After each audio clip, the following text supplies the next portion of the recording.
Welcome to Tom and Eric's. Yes, good. We didn't practice that.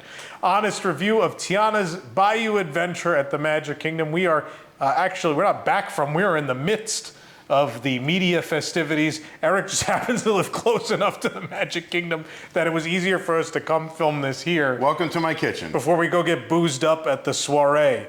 We've stocked my kitchen with foods from Tiana's Foods, and we're ready to tell you like what Tiana's Kind Zero bar and Tiana's Sweet Dreams chocolate. I'm joking. So before we get into this honest review, obviously we are hashtag hosted, if you will.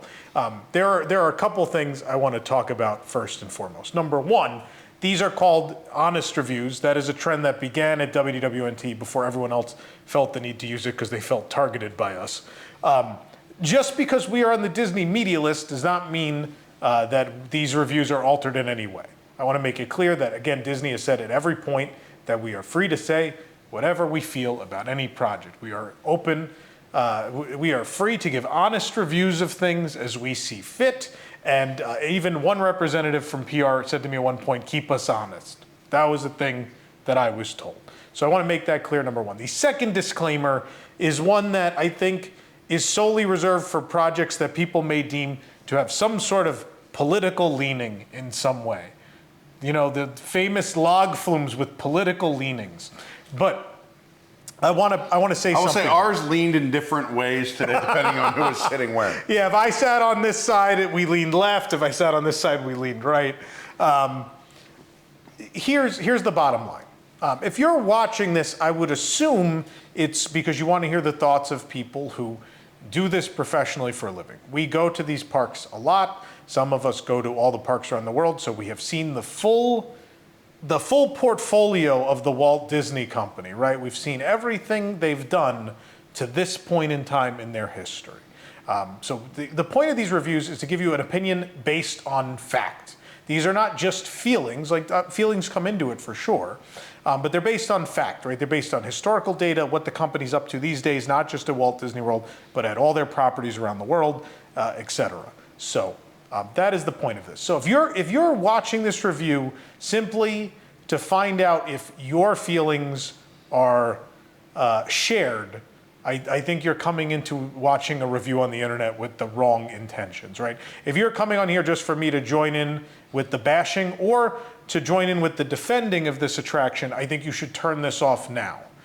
If you've come in with an open mind and want to hear the reasonings for why we like or dislike the attraction or like or dislike certain parts of it, then I think you're going to have a good time, because what we do is we dive in and we dissect every single little bit of each of these projects. But again, if you come in and you're like, you know, you've got the pitchforks in hand in either direction, you know, and you're just going to leave a nasty comment the minute you hear whether we liked it or not, I would advise you to turn it off now, because no one's going to change your mind to begin with. And even if I lay out a bunch of historical facts, you're still going to feel the same way. But if you want to have a discussion, that's something we could do, right? I'm not telling you your opinion's invalid. Mine doesn't invalidate yours, but we could certainly have a respectful discussion. And we could also both appreciate that each other has a different opinion and respect that that's a thing. Right, Eric? This has been a very controversial project since its very inception. Yeah. So people feel very strongly about some things. A lot of them are very loud about it. There are a lot of people with, you know, more DUIs than brain cells that like to pop off at the mouth on the internet. We're just going to tell you our honest opinions of what we saw, what we felt, and areas that we think are good, areas that we think there's room for improvement. And this has nothing to do with, or I'm going to try not to shape too much of my opinion based on Splash Mountain. I know it's difficult for people to separate Splash Mountain from Tiana's Bayou. We're already going to disagree, because I think that is important. I think the rule of theme parks is you have to be as good as or better than what you replaced. I think that is always the rule of theme park. I think Tony Baxter said that. Maybe we'll get there. But I think you have to, right? I think when we reviewed Frozen Ever After at Epcot, there inevitably had to be talk about Maelstrom, right? Yeah.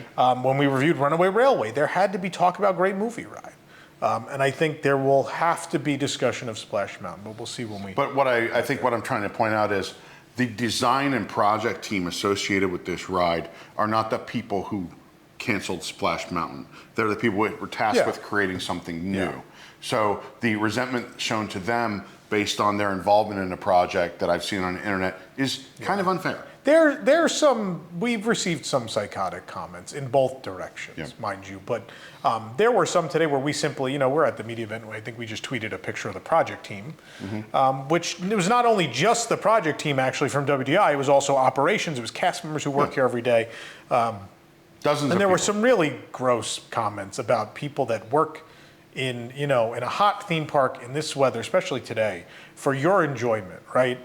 So, you can be upset about a ride being gone, and trust me, I have. I have never taken out my anger about the Great Movie Ride on A, the people that worked on the project, or B, anyone who works at Mickey and Minnie's Runaway Railway, right, Poppy? Poppy's very upset. Poppy's Eric's here, dog our is very stage upset. manager. If you watch Box Dan, you already know. At this point, I think we should start where we start with all these real quick bit of historical context on the project, right? So Splash Mountain opened at Disneyland in 1989. It opened at Walt Disney World and Tokyo Disneyland in 1992. It became an indelible part of all of those parks, a classic Disney attraction known the world over, without doubt. Now in 2020, at the height of the George Floyd situation, Disney decided that was the right time to announce this project. Now, we've had this discussion before. There is some argument as to how far along the project was up to that point and how much Disney had rushed to make an announcement, right? There are various stories, right? There are some Imagineers who say they worked on this idea a decade ago, and obviously it wasn't really pushed along at that time, and it's questionable as to when the ball was picked back up, right? So we can have that discussion. They also claimed that they had the concept art in 2018. They did, and honestly, we can contend that it took them several days after a public uproar to then release said concept art, right? So we don't know the truth. Maybe someday we will, but there's some argument to be had there as to the origins of the project and why it was put in motion and when it was put in motion. That could all certainly be argued. But that was way back in 2020. During COVID, during the shutdown of Walt Disney World, in fact, and the other Disney parks around the world, which feels like a lifetime ago because it kind of was. So how many years have people had to accept that Splash Mountain was going away? So people, before Splash Mountain 4 even years. closed, they had almost 3 years to say goodbye, which, mind you, for my beloved Great Movie Ride, may I remind you how long I had to say Like goodbye? 2 weeks? 3 weeks. 3 weeks for the Universe of Energy and the Great Movie Ride. Both opening day attractions at 2 Disney theme parks, one of them the centerpiece of an entire park.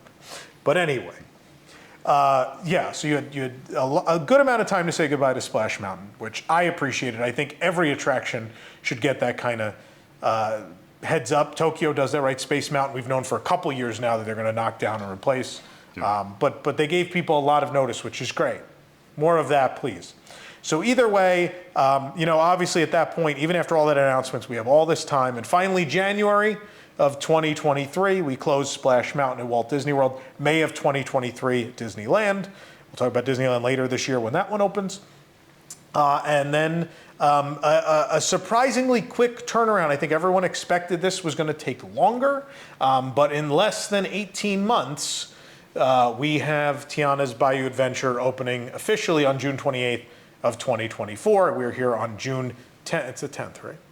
Yes. Yeah, today's June 10th. Here on June 10th, there's been some soft openings to this point, some cast member soft openings, and now media.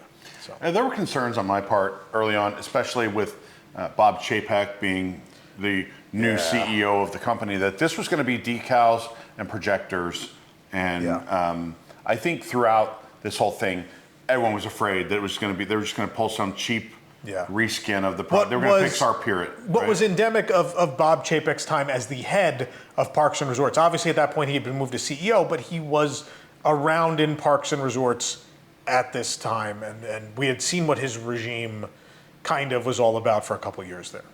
Yeah. Right. So I had those concerns. And then over the next, not maybe not immediately, but shortly, maybe a year into it, they're showing off some of the figures, and I'm hearing, there's going to be, 43 new figures, and we start seeing some of the animatronics earlier this year, maybe late last year, and you go, they're putting a lot of resources into this, right? You can tell that this is important to them because they really don't have a second opportunity to do this. Yeah. You can't whiff on this one. There's been too many whiffs recently. Yeah.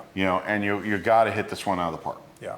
I think the difference here was you were replacing an attraction that is quintessentially Disney. Like for me, Disney is not about, I know this is a thrill ride technically, I understand that. But for me, what is the quintessential Disney attraction is Pirates of the Caribbean, Haunted Mansion, Splash Mountain, these long big scenes, tons of animatronics, great music, but these big long rides that immerse you in a world and do so to a point where you fall in love with these things and have a lifelong affinity for them, right? That's the thing. And so they knew they were replacing one of those, and so obviously at that point you got to take that seriously. And we joked very early on your famous Mount Orleans It's parody. a mountain below sea level. We got a mountain that's below sea level. We joked early on that it would be decals and projectors and stuff like that because at the time it felt like, that's all they do and that's what's going to happen here. So when we started to see those previews of animatronics and they were the quality of Enchanted Tale of Beauty and the Beast at Tokyo Disneyland and other recent projects like that, Frozen Ever After in Hong Kong and other more recent things we had seen. These all electric new age figures. And they said there's going to be a bunch of them and they started to show like what scenes would look like and that there's original characters and an original song. Then it became like, oh, okay, let's see what this is going to be. Yeah, it was interesting to watch them start kind of molding a story because the story is already weird to begin with. Your instinct is let's just tell the story of the princess and the frog. Yeah. Right? That's what they did with Frozen. It works. That's what they just did with Tangled, Fantasy Springs. It works. Yeah. Right? That's what it's a tried and true formula. But I think the big problem, they had a couple big problems. One was it's a mountain or a very large structure. Salt dome. So they had to work out what sticks up in the air in Louisiana. Yeah. Also, there are some people that said, I've heard that they weren't comfortable with replacing a ride that some people were sensitive about with something that was like had voodoo or some of these religious overtones, these cultural things that were maybe taboo to some people. Yeah. And so the Dr. Facilier angle wasn't working for them. Yeah. I don't know if that's why they stayed away from Dr. Facilier, but it makes sense. But this takes place now about a year after the events of Princess and the Frog. Yeah. Now Tiana is a rich, successful businesswoman, and she has started a food co-op, which I guess they didn't want her to be like a heavy-handed employer, so they're like, oh yeah, it's a co-op. Yeah. And the story they came up with is essentially that her and Prince Naveen live out in Florida Bayou, somewhere in the Bayou, and they're going to be having a big party, and they've checked off all the things for the party preparation. Yeah. Except one thing they haven't done is they don't have the band. That's Lewis's job, is to get a band together for the music. So now we are enlisted to help Lewis find a band. Yeah. And that's how the ride starts. So the first thing I want to touch on here, this is the first thing, and some of this is going to be based on, I have avoided spoilers up until riding this ride, but I could not help but see a lot of the discourse while I was in Japan of people's reactions to the video Disney put out, which I will tell you from people at Disney, they're not happy with the POV they put out either. No. They were aware that the mistake was made. We've joked about it with them. But I've seen the discourse, and I want to talk about some of the things that are in that discourse because I think a lot of it is misguided. I think there is a lot of real criticism to make, and there are things that I think are just people trying to poke holes in something. And one of them is story. We are pretending, like, look, Splash Mountain is one of the greatest Disney attractions of all time. There is no doubt about that. Was one of the strongest things about Splash Mountain, though, its storyline. Was the story of Rabbit wants to leave home, Rabbit almost gets eaten by Bear and Fox, and then Bear and Fox get stuck in thorns. Is that the pinnacle of Disney storytelling? Look, it's a log flume. Did it need to be Phantom Manor? No, it did not.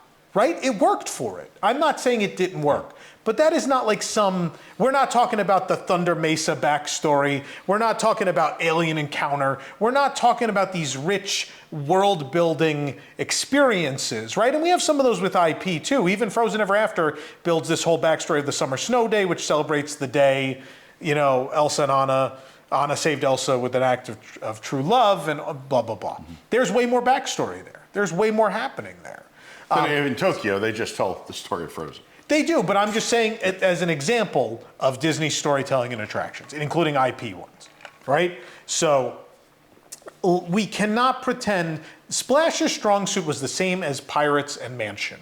It wasn't the narrative, it was the scenes and the animatronics and the placemaking. Right. That is the strength of Splash, which is saying the narrative of Mansion and Pirates are not great. There's not really a full story. You don't know why you're getting on that boat? No, and like the ghost retirement home, we love it because it's quintessentially Disney, but it's also kooky and very 1960s and out of date and weird. But that's what's great. But Splash, the same thing. It wasn't a great story, but it didn't matter because all those other strengths were there, right? And so is someone needing to assemble a band for a party in New Orleans any less intricate than Bear and Fox try to eat rabbit? Let's be honest. And look, I could use the same voice and the same. I could try to diminish the integrity of any story at a Disney park right now. I could break it down to its bare components, right? Which, what I mean. God, let's talk about Space Mountain for a minute. What is the narrative in Space Mountain? It's one of the greatest attractions ever built. The story is, go to spaceport, go to space. Yeah. That's it. There's nothing. Big Thunder Mountain Railroad. Big Thunder Mountain Railroad. Gold Cursed Spooky Train, right? It's enough for me. It is. I'm not saying it's a bad thing, but people are making the wrong points. If you want to pick apart Tiana, I will give you the ammunition you want, right? I can find the real problems. The real problem compared to Splash Mountain is not narrative and story. Right. That's just not true. I'm sorry, in fact, it's a dumb point. In fact, there's a lot that we saw. If you look around in the queue. Yeah. There are a salute to military veterans because in story, Tiana's father's a World War I veteran from, there was a black regiment in World War I that's well known. Yeah. They did some research. Some of the Imagineers talked about that, touched on it. There's some of that story. There's also the story of the animals, of things disappearing. There are people reporting items being stolen from around their homes. Yeah. And then there also, in the ride, are animals that make a band out of things they have found. Yeah. And I will tell you, we talk about quintessential Disney. Mm-hmm. They are just down the road from this attraction is a show where there are these bears who sing songs who have these really crazy little backstories that are very similar to these Bayou creatures. And so I like what's going on here. But that's in the queue, and there's a lot of story. There is a lot of story here, actually. I'll spoil this now. The queue for Tiana's Bayou Adventure is better than the queue for Splash Mountain. There is no argument. Right? There is no argument. Yeah, because again, there was not a lot of story to set up, right? It's the queue for Splash Mountain put you in a time and place. And the only hints at the story were you had like these knit little phrases, and then as you got towards the end of the queue, you had the pictures of the characters, and then you start to enter that world, right? Brer Frog as Uncle Remus, essentially, in place of him, starts to unravel the tale, and you then step into the story. But, I mean, as far as transformations go, I think, true Disney quality in this Tiana queue, there's a lot of storytelling, and it doesn't feel over. My fear was they were trying to put too much story into a log flume. That was my fear. And instead, I feel like in the queue, it's another one of those Disney attractions where you can choose how much you want to know about the backstory. You don't need all of it to enjoy the attraction, but as Disney fans, what we find is when you do read all those little things in the queue, then things in the ride make more sense and they become really thoughtful, interesting details, which is what we love about this thing, right? And there is a lot of that here. which makes this very Disney in quality. Yeah, and I think not just the queue, but the entire aesthetic of the place from the outside, when you lay eyes on it, I think a lot of people said, it's beautiful, it's lush, it's green, it's pretty to look at. You see the logs floating by as you approach. I mean, Splash Mountain was beautiful in its own way too, and I miss the tree on top of Chickapin Hill. Absolutely. And all those kinds of things. But in its own right, I think it's almost overdone. It's so lush and green and pretty. I realize maybe, Bayou's a pretty fertile place. Yeah. So maybe, I think it's gorgeous. So I think it looks like concept art. So there's two things I want to talk about there. Again, we'll go back to the discourse. Number one, this morning I heard people at the media event, they had lanyards on, they're just walking by us. And I heard, it's a lady and a gentleman. The lady goes, she goes, oh, it's Splash Mountain. That wasn't a pretty facade. This is much nicer and blah, blah, blah. And I was offended by that. I was very offended by that because, again, I think I like both of them. I think they're, and the immediate thing I wanted to say to her, I held back because people would think I'm the devil and I'm fighting with them. But the thing I want to say to her is they're two different stories, two different places at two different times. Mm-hmm. And I think the Splash Mountain facade told that story beautifully. I think it's great. I love Chickapin Hill with the tree, like you said. Yeah. It's a weenie. It draws you in. For Tiana, I think from far away, it's what's the word I'm looking for? It's more nondescript from far away. It is more nondescript, but then it's very striking up close because you have all that greenery and the bayou trees and the logs going by, and I really love the exterior. I know the other bit of discourse was Broccoli Mountain. Everyone's going on about Broccoli Mountain. It's like, at the same time you guys are going on about that, I'm standing in Fantasy Springs, which is wrought with fake flowers and foliage just everywhere. And all I'm standing there thinking is, this is gorgeous. I love this. And then coming back to Tiana, it felt the same as all that rock work in Fantasy Springs. It had that quality to it. And I will say throughout the ride, there is a lot of foliage and flowers added in a lot of thoughtful places, which I thought really bring the mountain to life. So like, at one point towards the very end of the ride, there is what was a crevice that was open, like a skylight. There was a hole in the mountain that you could look through. They covered that with like those, I don't know what you call those, what are those long things of flowers? Like the little flowers grow on those long, someone will know in the comments. Strands of flowers.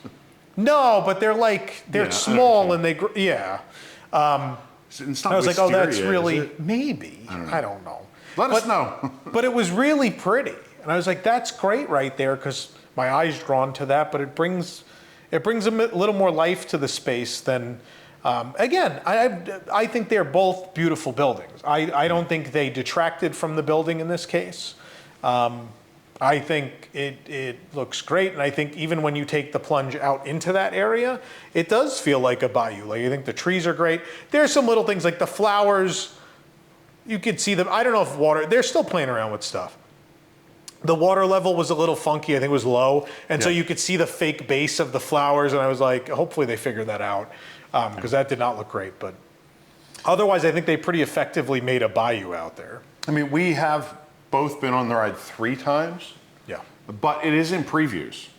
And I will tell you that each time we went on, our experience was slightly different. Yeah. Some things worked, some things didn't. They very clearly need all of the next 2.5 weeks to finish. Yeah. Like, not fit and finish, right? Like, as far as like the scenes are finished, they're beautiful, the lighting, all that is done. Tuning there operations. Are some technical things that are why it was down so much in cast previews. There are some technical issues, some audio issues, some things of that sort that clearly need to be ironed out. And we will, of course, continue to visit the attraction and let you know if those things are addressed. Do we want to just get into the ride? Let's get right into it. Let's do it. We talked about the queue.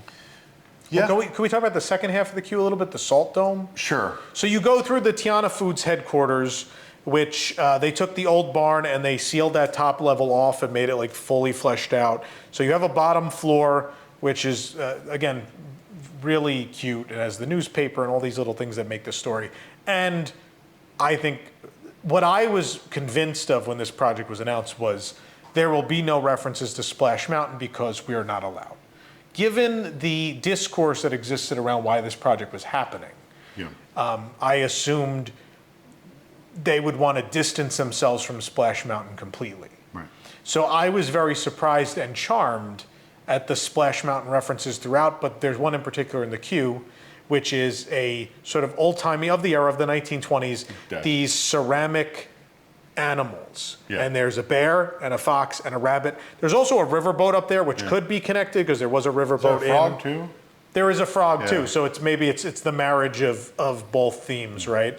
But for me, that was the best thing they could have done, because completely ignoring history is bad.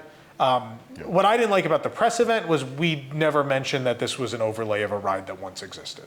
I don't particularly care for burying that. If you truly believe you've done a great job, you should buy into that, right? If you believe that you have taken that and made it better and made it for more people, you should stand by your project, is what I will say. Yeah. I mean, look, they were given a task or something to do, and there's nothing wrong with them acknowledging that something existed before, no matter how they felt about it, because that existed for a very long time. Yeah. And honestly, there was always a little bit of a head scratch on why did they choose, even in 1989. Why did they choose, this IP to have this attraction? Yeah. But people fell in love with it, and it was, I think, the characters and the critters and all that kind of stuff is what people found very charming. They transcended the movie. The movie became irrelevant. Right. Yeah. Yeah, so you get to that second half of the queue, you walk upstairs, and there's more, you're in the offices. Yeah, what used to be just that you'd be able to look down into that bottom level, and there was the rug that I'd always smack, and a bunch of dust would come out of it. I do miss my rug. I miss my wood mustache, the horse thing. Yeah. I miss the quote-unquote wood mustache, as I called it as a kid. That got removed. I miss the rug full of dust and Tiny Bridge. They took Tiny Bridge from me. That wasn't in the queue, though. The Slip and Falls. Yeah, but these are the things they took from me. Slip and Falls, Tiny Bridge. We'll talk about that later in the ride, and also my photo box, which we'll talk about. You know what I really remember about the Splash Mountain queue that they still kind of have? What's that? The big blast of cold air when you're going down the tunnel. Yeah, when you get into the salt dome. When you get into what is now the salt dome going through the That's tunnel. my favorite. You'll remember that big just hole of cold air blasting you in the face when it's 95 degrees out and you're. Oh, that's my favorite reference to Splash Mountain in this, is that we still have the air conditioning, and it's the same, and it still smells. There is a smell that comes from those air conditioning units that I feel like is specifically Splash Mountain. And so that, for me, like Maelstrom, where there's moments in Frozen Ever After, I'm like, oh, Maelstrom's still here. Like, I still feel the heart is underneath all of that. Yeah. I feel that with Splash, where this is another one where I'm like, Splash is still here. He's still with us. He's under this. He's here. Yeah. And that the air conditioning smell is one of those weird things, for sure. But that second floor is the kitchen. Yeah. And it's this exquisite set. It's beautiful. And the Lightning Lane and the Standby have different experiences there. Lightning Lane sucks. I had this conversation with someone at Disney also, where they talked about that the video they put out, and they said, oh, we should have put the queue in. And I was like, yeah, because all I had seen, the only thing that was spoiled for me was I had seen some pictures of the queue. And all I could think of with those pictures of the queue was, number one, I was like, where did they put that? And number two was, that's way better than Splash, because Splash, there just wasn't a whole lot going on. Don't get me wrong, there's nothing wrong with understated queues also. And I like the Splash Mountain queue, and I love the art, but I like when there's intricate backstory. I love picking up those details as we go along and applying that to the ride. Let's rewind just a second. Yeah. Because outside is the car, the Tiana's Bayou, Tiana's Foods car. Yeah. And a lot of people have speculated, or maybe some people know for sure, that is the gangster car from the Great Movie Ride. I don't know. It looks like repainted. It looks a lot like it. But I feel like that's the thing they would have said, right? Like, that ride wasn't canceled. So we could mention the Great Movie Ride. Maybe they don't like to brag about, like... No, for me, I mean, like, again, like, if you want fans, if you're... It is no secret. The people that worked on this attraction have taken a public beating for this project. And I've seen some things on LinkedIn and some other places where, I'm going to be honest, they've been a little whiny about it. And I don't care for that, because I believe you are Disney and you are above that. You work on your project, you make it the best you can make it, and you give the world that finished product. And if you believe that the internet is not the real discourse, then where you should be on June 28th is at the exit of that ride. And if you see smiling faces come off, on June 28th, that is the feedback you're looking for. That's the real feedback. If you don't believe in internet feedback, then do not look at it, right? Yeah. But that's a whole different argument I don't want to have right now. Also, though, the car is missing its license plate. Yeah. And they pointed this out to us at the media event, actually. Yeah. And then you'll see, is it the raccoon? Rabbit. Or the rabbit has They all have a names. We license don't plate. know all the names. We don't know all the names. Yeah. We were with one of the people on the ride with us, another guy, kind of a social media guy. We can mention Drew the Disney dude. Drew He the has Disney been, dude. I think, of anyone in the online community, the most associated with this project. He's a mega fan, a super fan. Tom goes, "Do the frogs have names?" And he's like, "Yeah, ding, ding." Yeah, he knew all four. Which it's like me at 20,000 Leagues Under the Sea in Tokyo. But I love his passion. I appreciate Drew very much. He's a sweet kid. Yeah, but that's a great detail.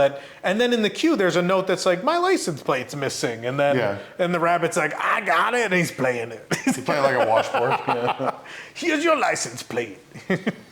Do we want to get to the actual ride, the load area? We're bouncing around. I want to talk about the Salt Dome queue. Okay. So after the kitchen, which is beautiful, but we were talking about Lightning Lane.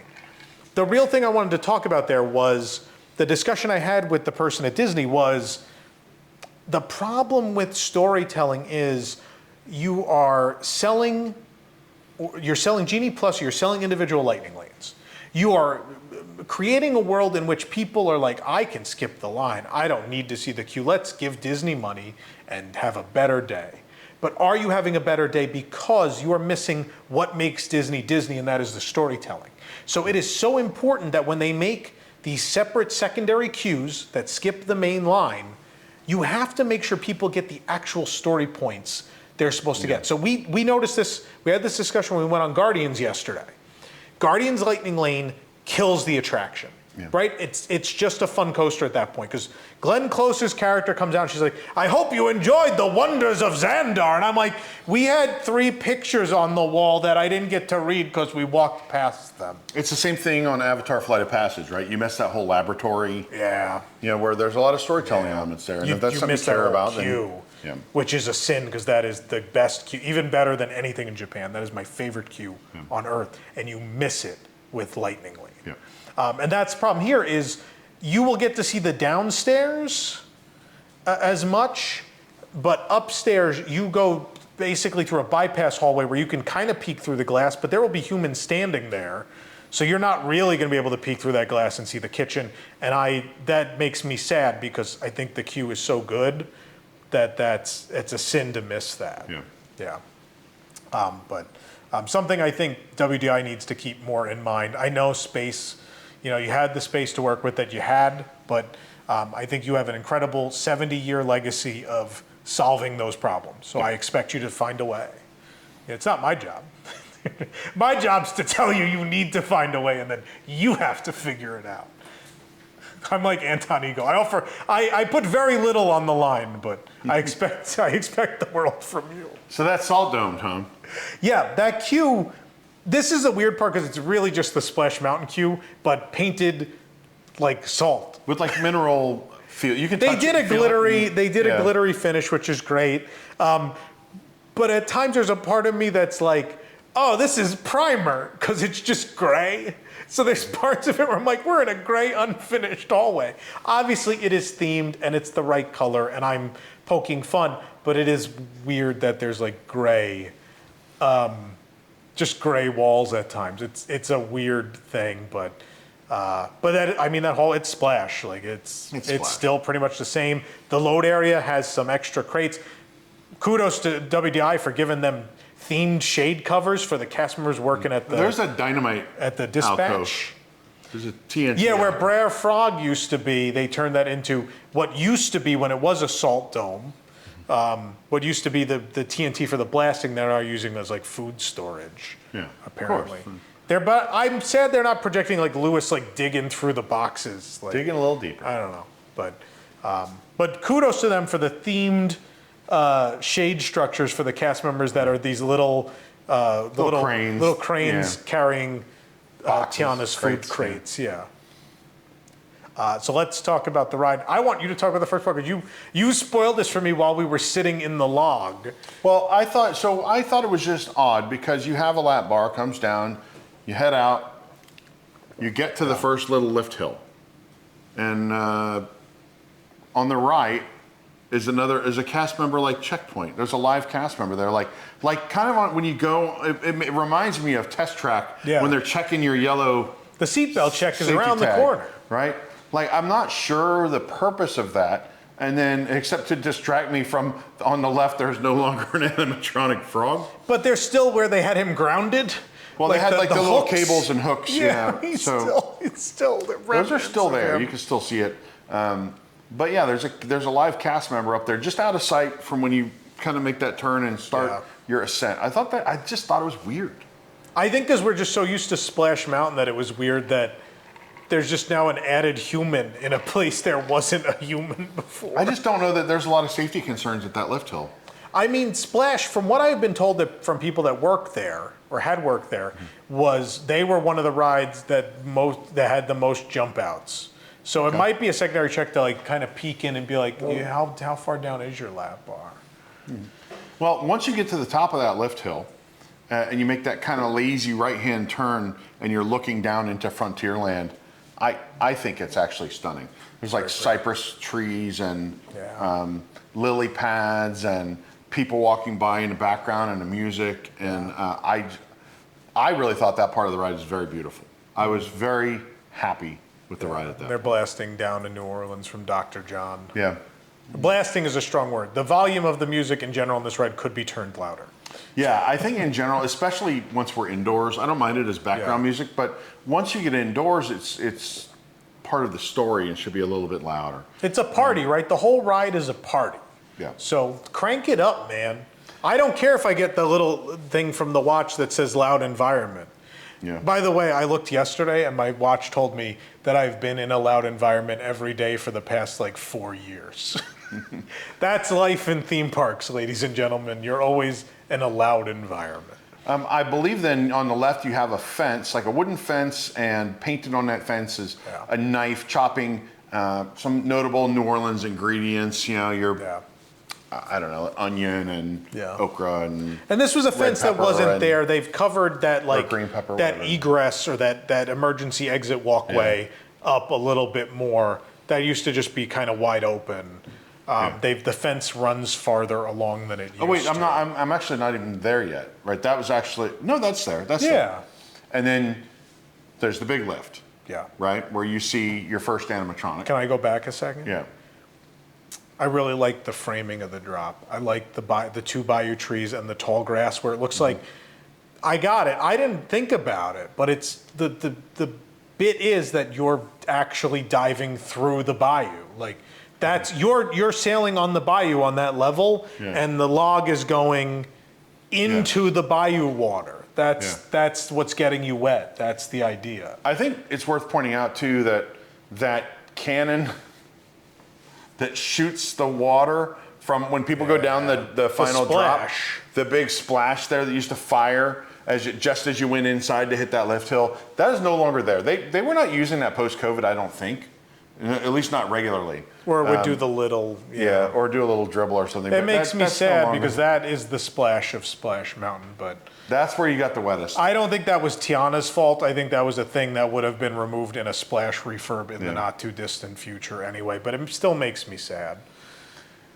Lift hill. You go up the lift hill. The mill. And halfway up that lift hill is your first look at the Tiana animatronic. So if you're keeping score at home, we lost the Brer Frog animatronic, but we gained an animatronic in this scene. So we're even.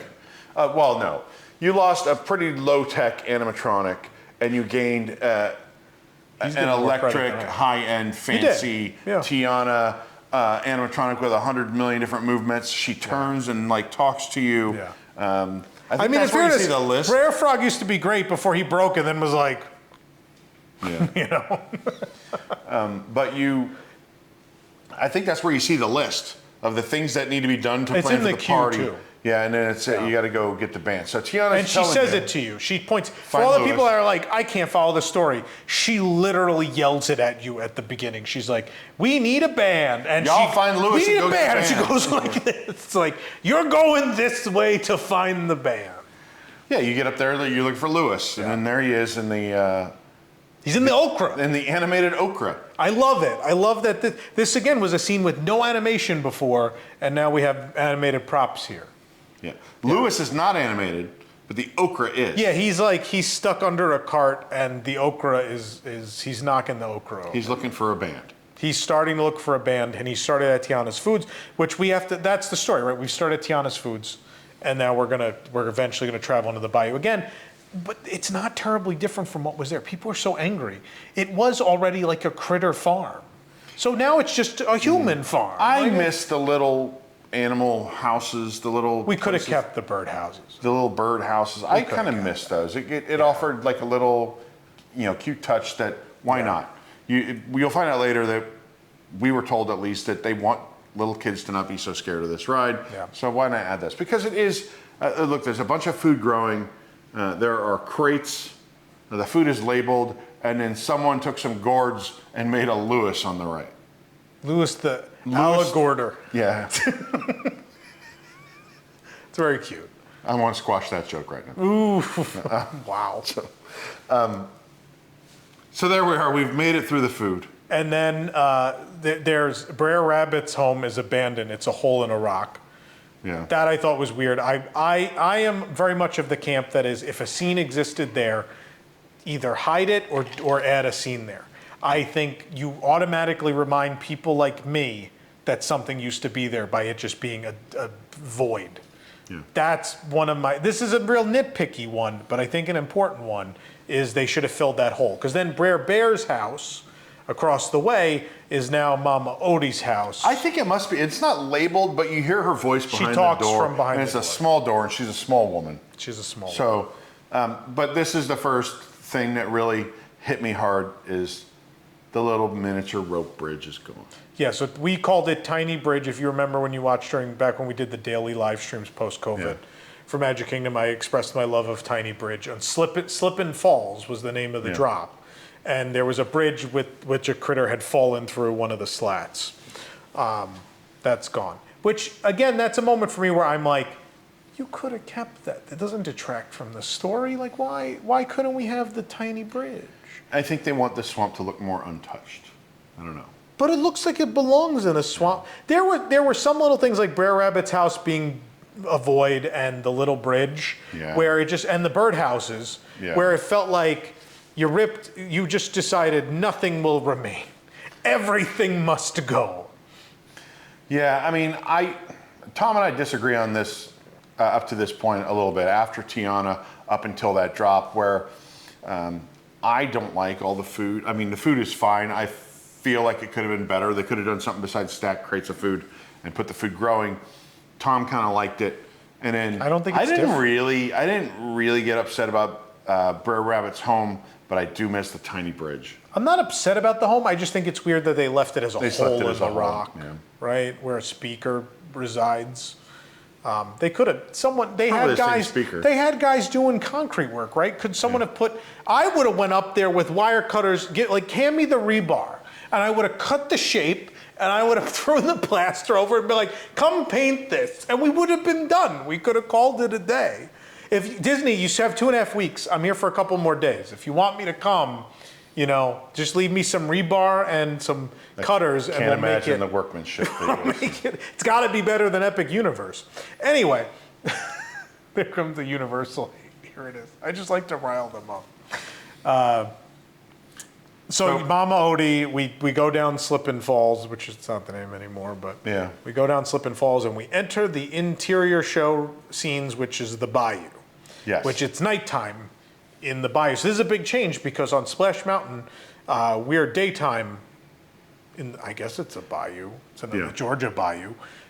We're daytime in the bayou, and they have done a tremendous job, I think, transforming this into a nighttime bayou. I think the nighttime bayou, I wanted to hate it. Yeah.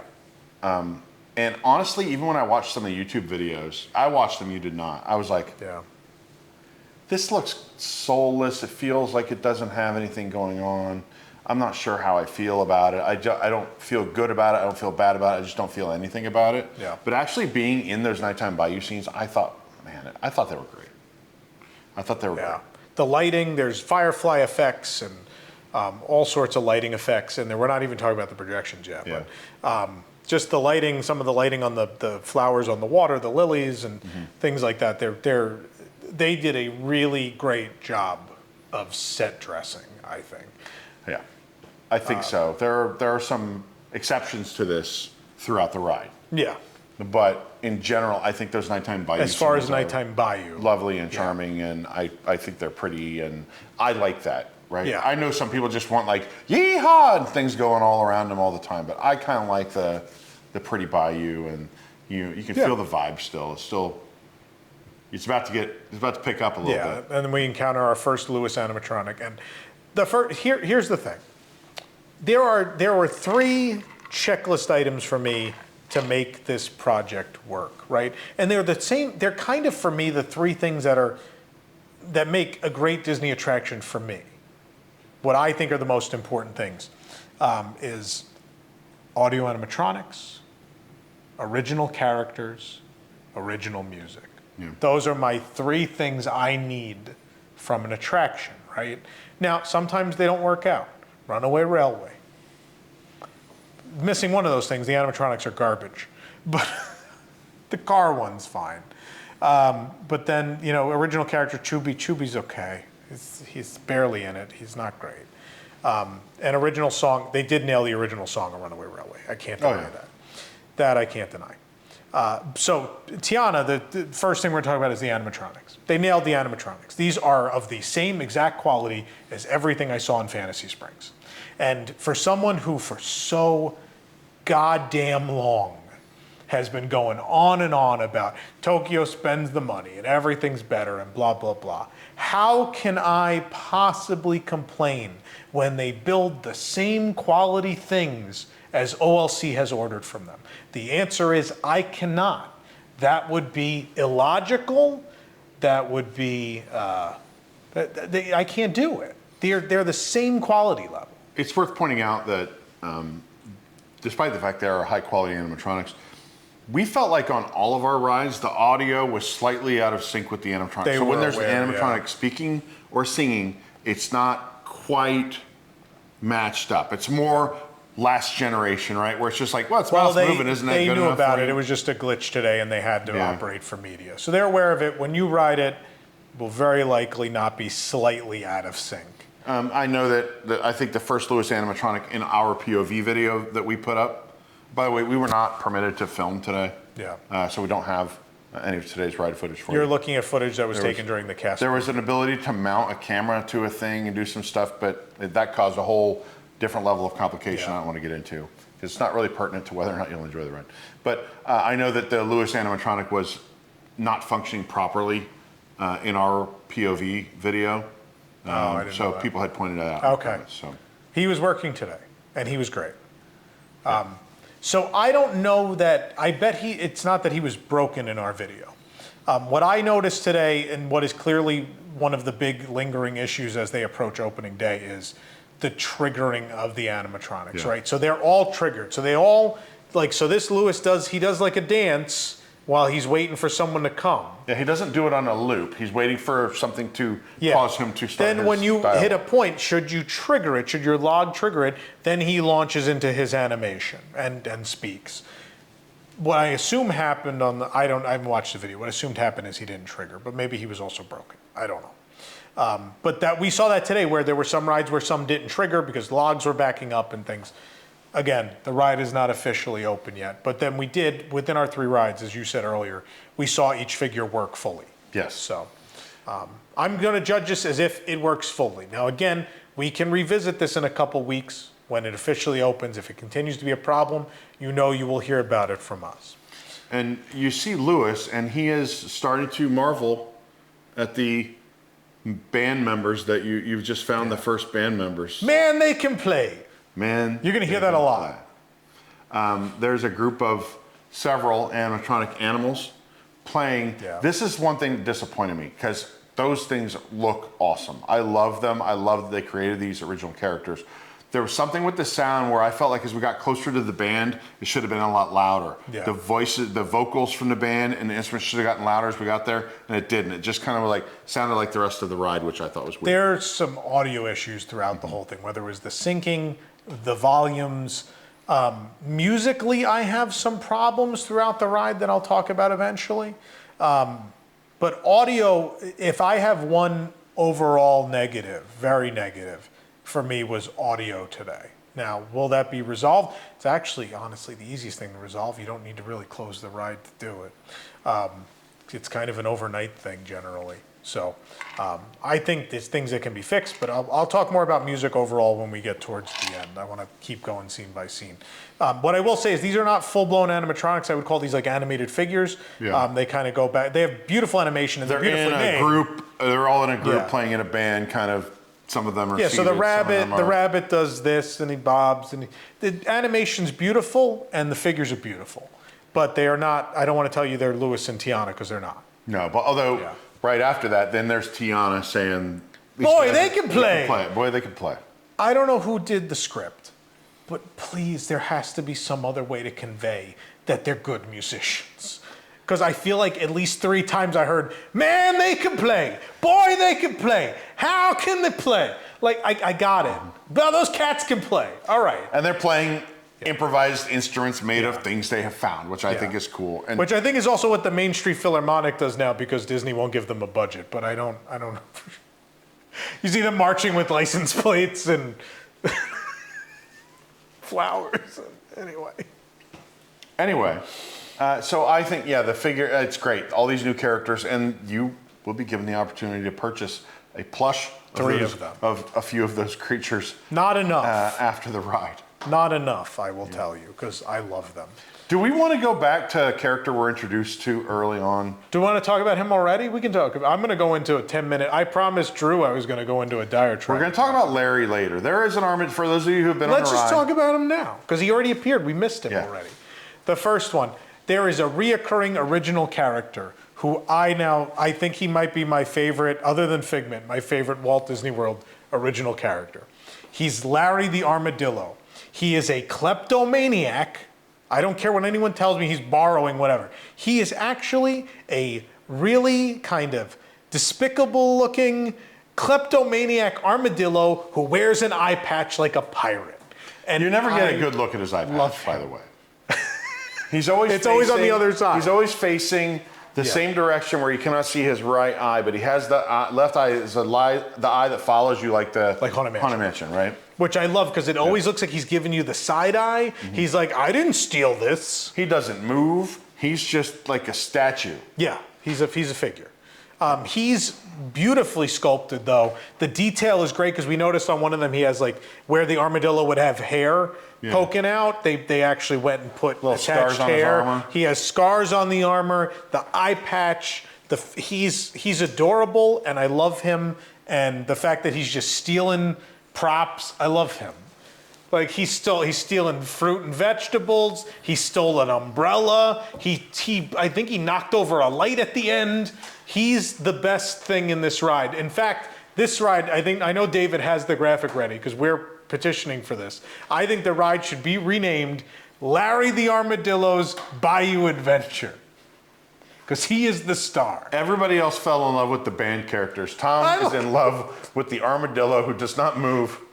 Who collects things. He collects. You said he's a kleptomaniac. He is a kleptomaniac. He's stealing. There is no doubt. But you had an argument with me in the queue. You're like, animals don't know possession. That's true. Animals. The hell they don't. You ever seen two cats with food in front of them and the cat puts its paw out and it's like against the other cat can't get near it? They understand. They don't have a moral code when it comes to possessions. So what can you protect in the animal kingdom?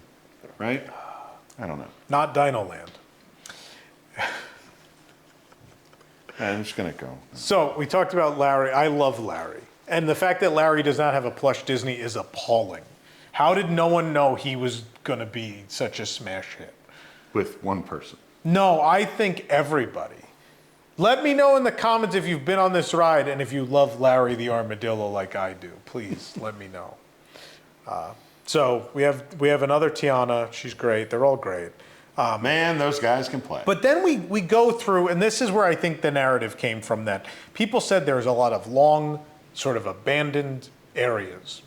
And there is a kind of dark passage here for a little bit where, let's be honest, there was kind of a scene. There was the skunk and the turtle, or the skunk and the porcupine playing instruments.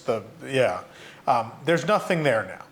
But then where the two young bunnies were looking out over the hill, there is this really great scene, and I hate this because I'm going to commend projection scenes, but there is a place, this has been said a million times, there is a place for projections. There are things you can do with screens and projections that you can't do otherwise. And in this ride, screens and projections are never used to put in a character where you could have really put an animatronic. That doesn't really happen so much in this ride. But in this background, you have the fireflies are traveling down the bayou, and as they go by and they go through a log and stuff, there are two physical trees, and what I love is a glowing light hits the back of the two physical trees as the screen animates. I think as this bunch of fireflies, as you see them go through a narrow, like hollow log, the light gets more intense and it pulsates along with the music in an interesting way. I think it was a really good use of projections for once. Yeah. The backgrounds are great. Like all through it, the bayou feels like, look, with older rides like Splash and Pirates and stuff, I love the artistry, right? I love that those are painted backdrops. I love that. Yeah. But there is a truth in that they are painted backdrops. They're gorgeous pieces of art. Are they immersive? Kind of, but they're just beautiful. What makes it feel like the bayou continues far beyond the narrow trench you are in is this projection background, right? It seems like there is stuff going on way out in the distance, similar to Navi River Journey, right? What I like about some parts of Navi River Journey is they make it feel like there is a whole lot of jungle real far out there, right? This ride does take a few notes from Navi River Journey. Like what else? There's a time when you can see like fireflies through the leaves, like insects through the leaves and stuff like that. For sure. That remind me of Navi River Journey. Yeah. I think leading up to our next Tiana animatronic is a criticism that I actually didn't notice the first time we rode it, and then Tom pointed it out to me, and that now it annoys me, which is there's supposed to be a shed. It's actually after this, but we can talk about it. Is it after this? Yeah. But talk about it. There's a shed, and it's just a flat piece of wood. You could see that it's just a painted flat, and it's like there's almost no dimension to it. It looks out of place because everything else gives you so much depth in there to make it feel the bayou feel. The angle you see it from, you very clearly tell it's a shed. I think it's. This is, I think, sometimes I know WDI goes on and on about how great it is that they could pre-visualize rides in their computer system, right? They go on and on about that. I think sometimes that system is a detriment because there's little things like this that slip through, like this shed. Peter Pan's Neverland Adventure at Fantasy Springs, there's a moment where you can see a support sticking through to a palm tree. And I have to believe that was only missed because it was, done in a digital realm where you didn't see that. And then in person, it turns out, you could really see that. Do you remember on the Great Movie Ride, the Mary Poppins with her bag going up and down was so well done that you would look for the support and it was not easy to see. Yeah. Kind of like Larry's eye patch, if I'm honest. That, I think, is the difference of old and new Imagineering. And I'm not saying, look, if you're someone from WDI watching, I'm not saying anyone is less talented than anyone else. What I'm saying is the difference is in the way we operate, right? I think back then it was, they put it on the wall and you sit in the vehicle, and if something's wrong, like we're like, we're gonna need to go up and fix that, right? I think now it's, there's so much red tape and construction is different and all these things. And it's like, well, it was designed in the computer and we thought it looked great. And it's like, well, maybe someday we'll come back and take care of this, when there's money to do so. Or, it's a different time. I also saw at the very beginning of the ride, before we even got to the cast member on the right that we talked about when you first get dispatched, on one of the rocks on the left, some like, corrugated electrical conduit, like bare metal, like not painted, just I could see you had to be looking for it, but I felt like that was a little, if I'm nitpicking, I saw that. I also saw one of the last sensors before you get to the finale had like this much yellow like wire coming out to the sensor I thought looked bad. Anyway, You've been around me way too long. right?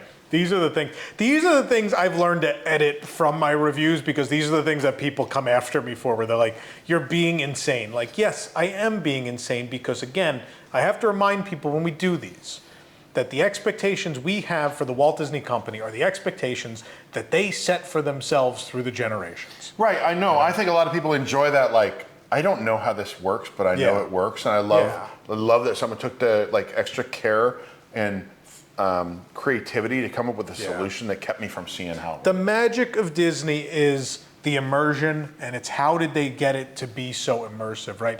Think about people in 1967 on Pirates of the Caribbean. Not only they're like, look at these pirates, they're so real. Look at the night sky. It's just a night sky. Are we outside? Look at this guy's dirty foot. The buildings are on fire? What? Yeah. Call the fire department. Oh, that when I was a kid, the building's on fire. That's the magic. The magic is there is nothing, even if it is the little yellow wire somewhere, over in the corner, those are the things that can take you out of it. And the magic is when Disney hides those things, right? Again, not officially open yet. Maybe someone will catch Eric's yellow wire. It's going to be painted tomorrow. We can only hope. I don't think they care about what I think. Yeah. So again, I think in previs in this digital world, things sometimes slip through and you get through construction and there's just not money or time to go back and fix these things. Like back then, when it wasn't even really about money, people would just kind of grab tools and go up there and try to make it work, right? I don't think that happens anymore because I don't think it can. Yeah, I maybe think I'm we've wrong. seen that they've gone to great lengths. Look at Radiator Springs Racers. Look at Cars Land.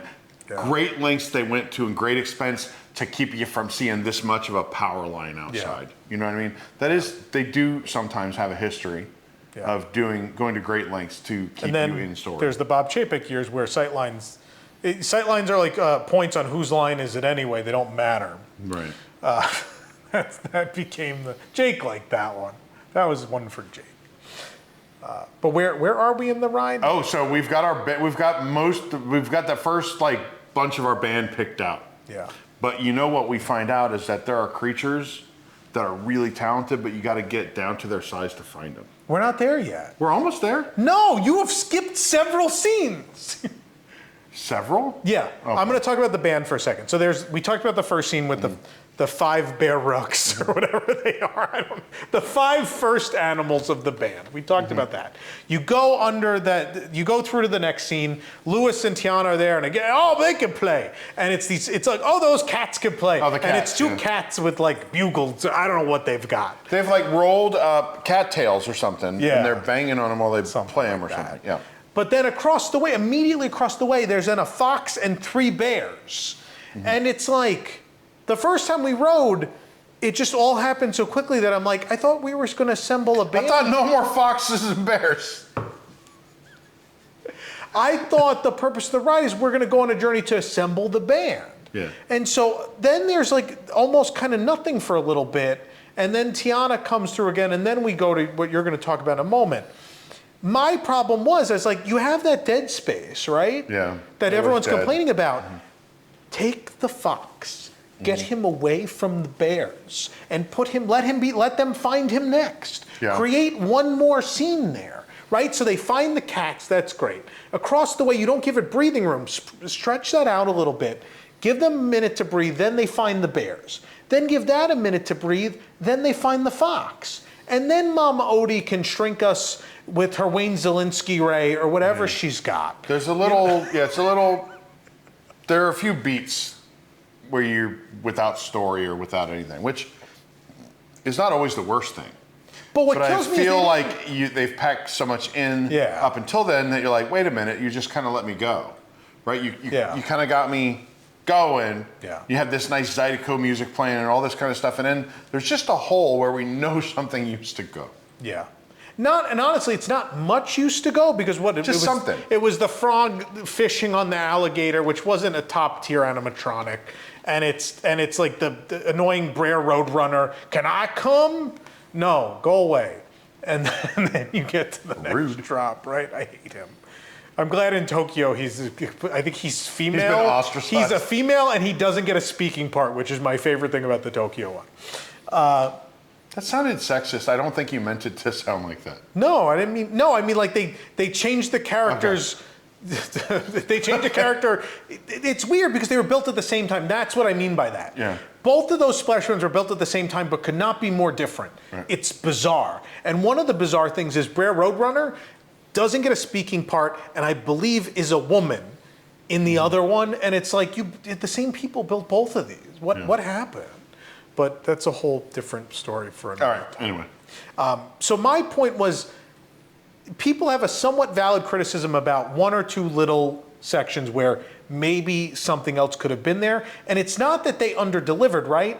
I'm not asking them to build more figures. I'm asking them to move the figures to different spots so the scenes can breathe a little and so that it's more discovery, right? I want to, if you have, instead of 2 story beats where you discover furry animal band members, you could have stretched that into 4, which for the audience then establishes that story. If they didn't pick up the story already, if they weren't paying attention when Tiana talks to them on the lift hill, then they've got it now because they've seen you discover 4 different groups of band Man, they members can now. play. Man, you can just keep saying that all night long. That's my problem. And my general feeling overall is the Disneyland one is going to turn out better because I think they both were given the same amount of scenes to work with. And ours was longer and bigger, and that led Suffers to a little bit because of that. Yeah, and I think the way the Disneyland one is laid out, in theory, I don't know anything, but I think the way the Disneyland one is laid out, it's going to make more, it's going to breathe better, and it's going to feel more full. And I think Disney paid a little. Walt Disney World, you have a little bit of a reputation, and the reputation is that when Disneyland and you build something at the same time, sometimes a little more money ends up going to Disneyland. And what I would have liked to see from Walt Disney World was Walt Disney World management come in and say, well, what would it cost to fill the gap? And maybe that discussion never happened. Maybe no one on the project team thought it was an issue, and maybe no one on the Walt Disney World side thought to ask, right? Yeah. But in the They're end, pretty busy. No, I understand, but in the end, someone maybe should have said something, and Walt Disney World maybe should have been like, you know what, here's a couple $100,000 more. Make another scene that maybe won't be at Disneyland. Couple $100,000? Might cost more than that, yeah. I think these things cost a lot of money. Yeah, but just to change the scene, even just to move the figures around a bit, Yeah. I think it's a fair assessment, a couple $100,000 to rearrange scenes. I mean, I don't want to speculate on what costs what. But nonetheless, Walt Disney World would have the money to do this. They could if they really, wanted to, right? if they wanted They to. raised the price of Genie Plus for one day. And they got it. and it's one less thing for 2 idiots on the internet to complain about, right? Yeah. But anyway, then I think that those people would be complaining no matter what they did. You're probably right, but I think there's some of us with valid complaints. If There's they some actually of us, shrunk you down to the size of a frog, set you on an adventure, and brought you back, people would still be upset about it. What they should have done was have a giant microscope, and the logs go in full size, and you see them go through a tube, but they're very small, and that would have been great. But so leading up to the scene, another Tiana, and you get another Splash Mountain homage in Lewis stuck in the tree. Right, Lewis is stuck in the tree. Not a tree, but a log. What do you call it? Log or something. I don't know. Yeah, stump. But it's clear that you are going to have to be shrunk down to find the rest of the band. Yeah. Right? So Mama Odie appears, and I have to say, although it is projection, it is a high quality projection. It has depth to it. There's some depth to it. It looks like you could probably convince someone that doesn't know better that there's an animatronic up there. What got me was the depth. What they did was, as you progress further underneath it, obviously, since it's pushed in, you then see more of what's up in the top, right? Yeah. And what got me was the way the projection works, there's then what looks like the bottom of bottles above her. And that for me was a moment where I was like, this is projection, but this works really well. And I'm okay with it. So everybody remembers this drop. Mm-hmm. You go down, you kind of bottom out, and you go back up. Yeah. You go down. So it's pure darkness, and as you come back up, the lights hit you. They're purple and gold and This whatever. This like, means you're and that's shrinking. you being shrunk. And I think it's really a simple and great use of the technology for the effect. And then you're in the frog in place. I want to. One thing I want to say for this ride in total is there are a lot of old WDI tricks and standards that are proven to still work here. Yeah. Lighting and sound Yeah. being all you need sometimes. A static figure with a very simple effect like Larry with the eyes that follow. The frogs have them too. Yeah. The little eyes that follow. The least technical effect in the whole ride still works. 60 years later, it still works. There's a lot of that in this attraction. I love this short kind of scene. You have, there's a very large bottle to give you the sensation that you are now very small. I love this part. Some other vegetation, things that make you feel small.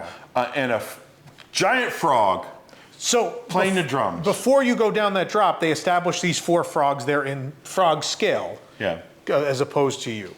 And they're very cute, and they have those little Haunted Mansion eye effects that follow you. They're very cute. And then you go down, and then now they're giant. You're the size of them, so they're huge. And where Brer Fox was catching Brer Rabbit with the honeycomb, you first have the big fat guy, and he's banging away, and he's great. They all look wonderful. I love them, and I love the big mushrooms. I love this gives me old Disney ride feels, and this in particular actually gives me more Disneyland Splash Mountain feels, because if you remember, there's like one of those America Sings animatronics sitting on a big mushroom. So again, the connective tissue that's going to be apparent when it's a shared project, right? You prepare to go down what used to be the drop into Laughing Place, right? Where there's there's what's now a large string of Mardi Gras beads that has a bottle cap from some kind of lemon club soda, and it's used as the sign for the entrance to the club. And there's like, I don't know if there's a laminate, like I don't know exactly what is on there, but some raise something, And then you drop into the old. But you were talking about the Navi River Journey thing before. I love this. They're big physical leaves. Back projected into them are fireflies dancing, which I love that this is like this trippy, drug-induced. It's like a trippy, drug-induced jazz club kind of scene. Yes. This is by far my favorite part of this attraction. I love this. It gives me old Disney vibes. There's something about it. These are big original characters. They're impressive figures. All these big frogs jamming away. Fun music playing. There are some projection parts where, because of course Tiana and Louis are giant now, so you do see them kind of like looking through an ant-hole. Yeah, they're looking through like you're in a log or something, and they're peeking in at you. And it works because the weird thing is they're 3D animated. They're 3D animated, and on the other side, the fireflies are 2D animated. And both look great. I don't know how I feel about them being across from each other. It's jarring, but they both independently are really cool. The firefly one is neat because there's a big bottle in the middle, and it magnifies them. When they go past the bottle, it magnifies it. It's really cool. And I appreciate that there's some maybe hand-drawn or... It's hand-drawn animation. Yeah. Absolutely. Yeah, I think that looks homage to this being the last, Princess and the Frog, the last ever hand-drawn Disney animated movie. Which will always have the distinction, I think. So do we want to talk about the old Laughing Place? Because a lot of people have memories of that place. What do we want to say about it? I think this is a great homage. There are I think things that you'll similarities. remember. The water jumping over you. That's still there. It worked on 2 of our rides, and one of them worked on one. We were too close to the other one, which is the same problem on Splash. It was working the same on Splash, where it's kind of like your mileage may vary. They don't want to get you wet there. They don't want to directly spray you in the head. Yeah. You go through there, and I think it's charming. I think it's nice. I feel like the Laughing Place, as good as I do like this, I feel like the Laughing Place felt more like chaos and alive. It was a little more populated, but these guys are much bigger. Yeah. These 4 frog characters are massive. Yeah. So, that's a trade-off. Could I have 8 to 10 little characters, or can I have 4 real nice big ones? And honestly, these are my 4 favorite figures in the whole ride. I love them. They're really great. This is my favorite section, but then it easily goes into my least favorite section of the whole thing. Things get bad for a while. Yeah. I'm sorry, there's no kind way to put it. The build up to the final lift is bad. Yeah. There is a big black empty hole on the bottom of that lift hill to the left where there's nothing happening. And we know there's electrical there because that's where the captured Brer Rabbit with Brer Fox. Correct. So we know a figure could have gone there. but the decision was made to not. So instead, and then where the vultures were, is this circular projection, which they're having some problems with because it tends to go off once you're already under it. It looks stupid if it doesn't work because it's just like a picture of a bunch of leaves in a bowl. That's what it looks like to me. Yeah, I was looking at a bad salad. They swirl away, and then Mama Odie and Juju say something like, "I'm gonna make a splash." That'll make you big again. You know, you're gonna make a splash. Yeah. I don't know if they're supposed to be paying tribute to Splash Mountain with that or not. Or at least, I think it's the only thing indicating that maybe the big drop is coming up because nothing else about this moment tells you how or why what is about to happen to you is happening, right? And I think they could just do audio changes and this would be a lot better. Yeah. But between that sequence and we'll talk about what's in between. But you get to the top and you have the great Mama Odie figure's fantastic. She's a great animatronic. But in between, there are the purple and yellow lights. Which they have misters kicking in. And misters. Yeah. And nothing.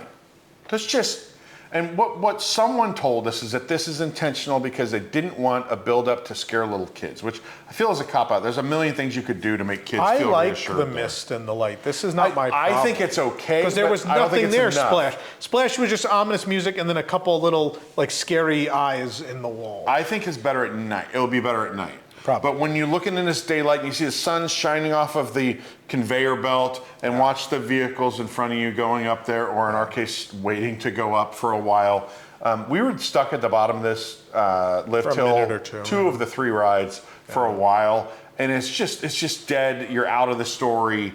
You're just like, oh yeah, we're gonna go up the lift hill they now. don't And you explain why, yeah. like, it's not like, oh, it's a shortcut to the, which is weird because Yeah. there is merchandise that says shortcut. Maybe we missed a line of audio or something. Because there's merchandise that says, I know a shortcut or shortcut to the party or whatever. Yeah. And then that's not here. And I thought for sure that's what was going to happen. I thought like Mom Odie would be like, I'm going to grow you and I know a shortcut. And the shortcut, it's funny, it's a shortcut. She's going to send you over a waterfall through the bayou. Yeah, I felt like that area is a big miss.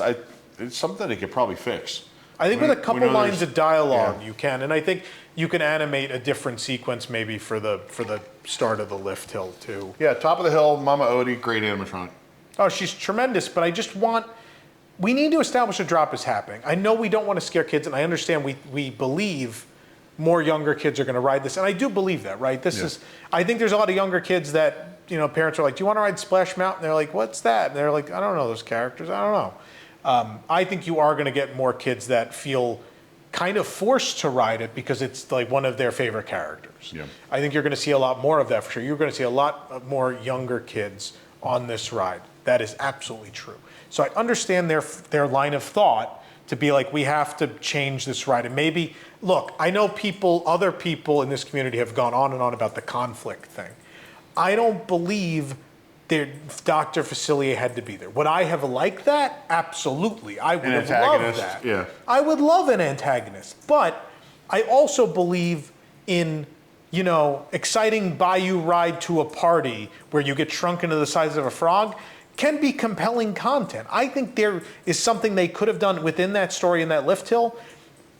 Guys, honestly, that's the lazy answer is they could have just put Dr. Facilier and it would have been. Like, look, that's easy and it would have been great and people would have loved it. But it's kind of also a lazy answer.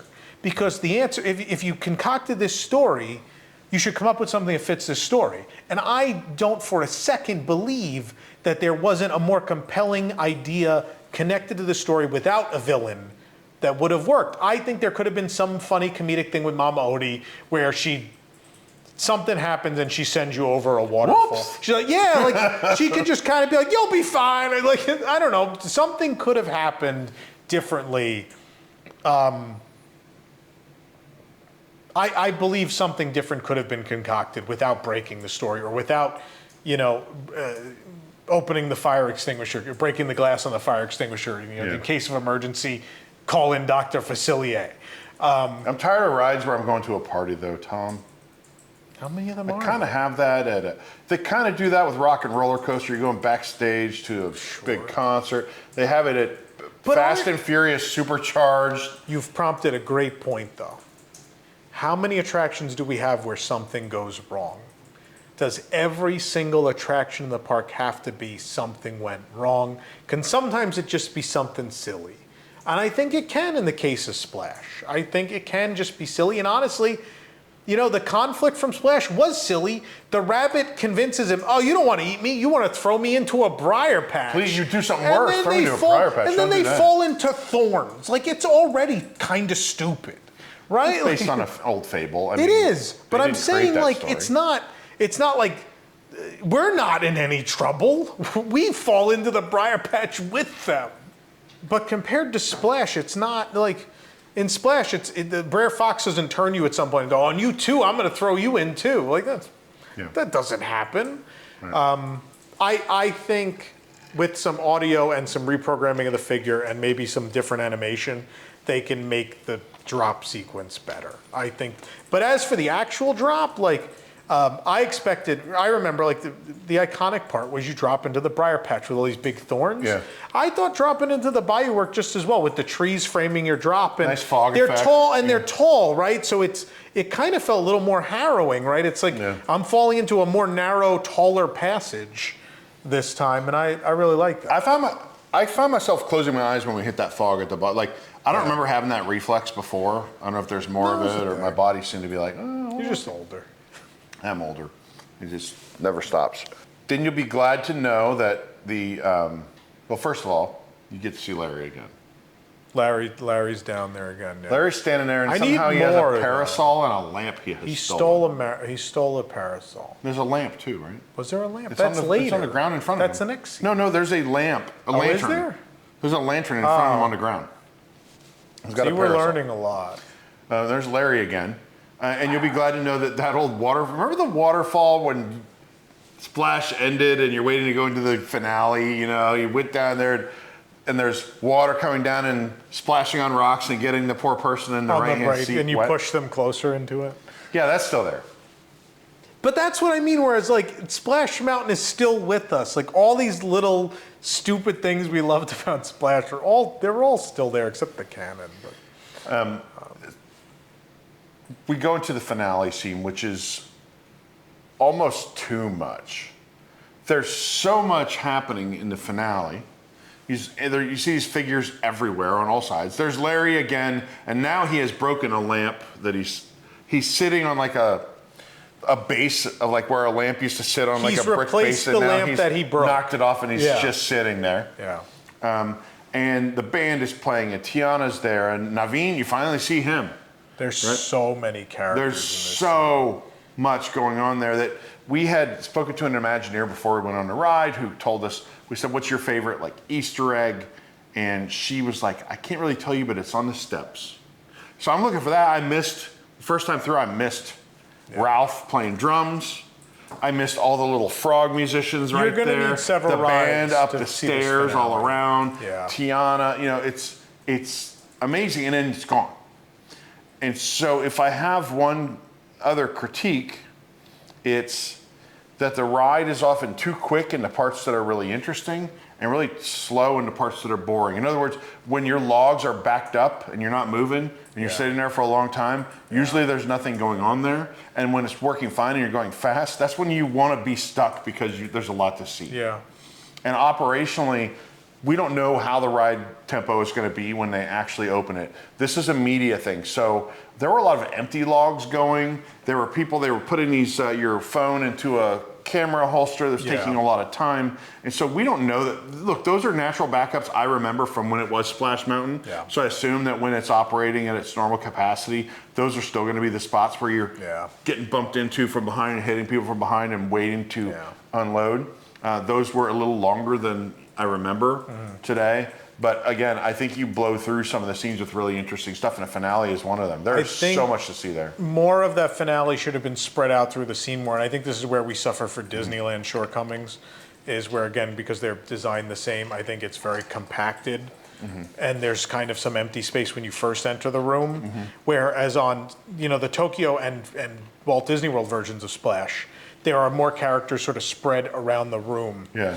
I would love to take the tiny frog band who's sitting on the bottom of the steps. I'd love to take them and just put them on a log playing when you first enter the scene all the way on the right. Yeah. So that way, because it's overload here.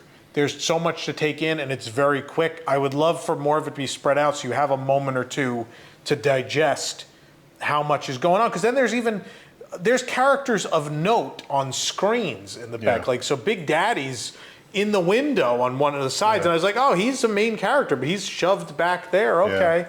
And then if if you're on the left side of the boat and you decide, oh, you want to look at Lottie and Eudora, they're there and they're great figures. But then by the time you turn back the other way, you've missed almost everybody, including Larry, which you don't want to miss. Larry. It is Larry's Bayou adventure. You don't want to miss Larry. He's the reason for the season. So as you're banging into stuff, waiting to unload, on the right there's a scenic painting or scenic scene of Tiana's palace on the Mississippi River. And the riverfront. There in New Orleans. And there's two tiny frog statues, which are very cute. And then you get a little further up there, and there's Mama Odie again, an animatronic, and a plate of beignets, and you can smell the beignets. It's so good. And she has Juju, the snake, with her, and he keeps trying to steal beignets. I love his animation is so weird because he's like a static figure, but he's essentially on a state-of-the-art animated base. So his movement is super fluid, but he's essentially a stick. And so mix a modern animatronic with the pop-up boo guys in the graveyard of the Haunted Mansion, and that's Juju. So I love him. He's beautiful, but at times it's so fluid. It seems like, because it's a stick, it seems like there's got to be a human behind the bush just working it, just like every once in a while, like, And then before you unload, you get to Tom's second favorite scene, which is simply a frog sitting on a box. I just like these. My highlight of this ride is little non-animated vignettes. So there are little moments, right? Like those two frogs with the river scene. Yeah. This little frog on the bin, the 4 frogs on the log, Larry. Like, I came in expecting all these great animatronic scenes, but then what I got in between are the things that make classic Disney rides great are the vignettes in between, right? They don't have to be. Think about Haunted Mansion, right? Haunted Mansion, just as iconic as the Hitchhiking Ghosts and Madame Leota and all of those other moments, is a candelabra that just kind of goes like this. Like, that's it. It's a chair. It's just, there's a chair. Well, not anymore. He ruined it, but that box goes. But there's just like a chair, and then there's those little quiet moments. The staircase, right? Yeah. There's no animated figures in the staircase. It's just every once in a while you see footprints going by, right? Sometimes it could just be the clock. The clock on Mansion. Mm-hmm. It's just a clock with hands, but it's this cool prop. Yeah. And it sets the mood, right? You don't need animatronics in every scene to be the highlight. Sometimes it's just little cute Just vignettes. A little frog that Tom wanted to put in his pocket and take home. I love him. I love these the frogs and Larry make it for me because those are the little weird things I love. Like Tangled Ride in Tokyo. Favorite little thing, there are just 2 bunnies in love at the start of the ride. They're just off on the left. They're not animated. They're just cute little statues, and they're sitting there. And they could have just been, hey, for the next few minutes, look up at the tower, and she's going to sing, and that's it. But what makes the difference is, again, the layers of story. And it's like, oh, hey, if you happen to be on the left side, if you don't want to look at her this time, it turns out there's a whole little vignette over here you missed. And that's what other thing I see about Tiana is there are these little moments that you'll be so distracted when Mama Odie's about to transform you that you don't even realize there's these 4 frogs looking at you on the log over here. I didn't notice that till the second ride. Well, that's worth pointing out too. We got done with our first ride and Tom looked at me and he goes, "It's bad, right?" Because Tom really hated it. Tom went in really kind of wanted to like it, I think. And I went in pretty open-minded and he said, "It's bad, right?" And I said, "I think it had its moments, but yeah, there's some bad stuff." Yeah. And then we rode it again, and Tom said, I like it more after riding it twice. And then after we rode it a third time, we finally got to see everything working. I sat on the other side. Yeah, and Tom switched sides. Yeah. And I think when I rode it the first time, I thought C-. Yeah. Like it's still one of the most fun rides at the Magic Kingdom, right? Strip out everything and it's still a fun ride. I don't know if But- I agree with that, But I think it's one of the more fun rides at the Magic Kingdom, just that ride system and I think it has to have drops and it's the- got to have good scenes. Yeah. though. And I think, look, like the drop sequence is absolutely not as good as Splash Mountain. And there are probably some other moments, right, where I think like Hopping Bear Rabbit's probably still a little better than the scene that replaced it. when that worked, which was very rare by the Yeah, end. that's also true. Is right. I got tired of the last 10 years watching Splash Mountain fade into oblivion. crumble. It was when we did the maintenance report. It was always the thing that had its own section. It had a section every time, and this is before they knew they were closing it. And so, look, I could be saying the same thing in 5 years about Tiana, where it's like, well, nothing in there works again. Nothing worked. Right? Like Walt Disney World maintenance still has a ways to go. Like as someone, look, I'm a shill on the media list. Let me say this right now. Walt Disney World maintenance is pretty abysmal at this point in time. Like the rides are in bad shape. We did not have a single ride where everything worked to its best. Yeah. Right? And whether that was triggers not working, animatronics not functioning, somebody not saying something, an audio cue not being delivered to us, not having to wait for a really long time, being stuck somewhere. Operationally, they're still, I can't really hold any of the operational stuff against them because they're still testing and tweaking and tuning. And on June 28th, maybe that'll be fixed. And we'll weigh back in There if it's are not. glaring holes in the ride. There are undoubtedly sections that should have been changed or they should have done better. But I also think there are some things that they should be commended for. And There are some things they did better. so when I was thinking it was like a D or something like that, C minus, it worked up, it kept getting a little bit better each time. It's not an A, right? It's not Splash Mountain on its best day. It is not, but it's better than Splash Mountain on its worst days. I disagree with you. No? I think they're pretty even. I think the Walt Disney World Splash Mountain and Tiana's Bayou Adventure are on an even footing, right? I think, look, I love Splash. Splash is phenomenal. That was my favorite attraction, Magic Kingdom, current day when it was open. But I think they've done, and the rule is you have to be at least as good or better than what you replaced. Is it better than Splash Mountain? No, it's not better. But I think in a lot of ways it is even, right? And I think, look, in these moments, I have to remove myself from the equation and try to grade the project on its own merit, right? I have a lot of emotional connection to Splash Mountain. Right. I understand that. I need to remove that and put myself in the shoes of a regular guest. And I think as a regular guest, I would be stunned if people do not like this as much as Splash Mountain. And I think there are people that would not go to ride Splash Mountain who are now going to. I think this is a relevant franchise. I love this movie. I always loved this movie. I remember going, we were one of the first people in the world to see this movie at the Ziegfeld in New York. And we loved it so much at the end, they had signed sheet music by Randy Newman and Alan Menken. I know you love Randy Newman. And I do love it. And Randy Newman and Alan Menken. And there was a signed sheet music, and me and my father were like, we have to own this. We have to. This music in this movie was great. We should buy this. And we did. And I've always loved the music in this movie. I've always loved this movie. I miss hand-drawn animation so much. And I wish this movie had done better in theaters because it meant the end of hand-drawn animation. And that broke my heart. I'm a big fan of Dr. John, I'll say that. Oh, absolutely. I mean, the music in this movie is second to none. The soundtrack. And the original song, that's the other note, right?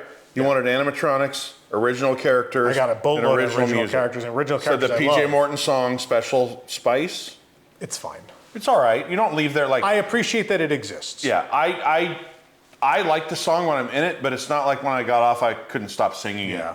But it didn't have quite as much punch to it, maybe.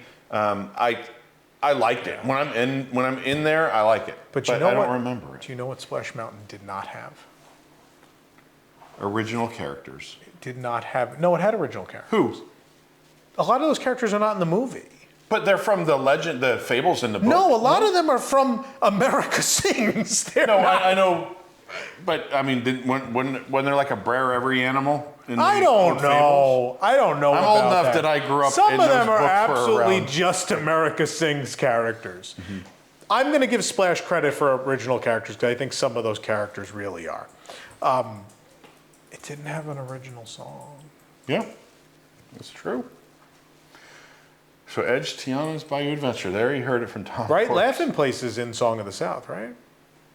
We need to fact check that. Yeah, I don't it know. is, I right? have not seen Song of the South. For It's been a various long time. We won't get into why. I remember buying a bootleg copy at a Comic-Con in New York several years ago, and that's the last time I saw it. It's been a hot minute. I also remember sitting there watching it and being like, this isn't bad. And then it gets to that one particular scene, and I go, oh, that's why. Okay. And then being like, that's fine. You can keep this away. Okay. Anyway. So I will say that's a point over Splash, but I think they will have a similar legacy.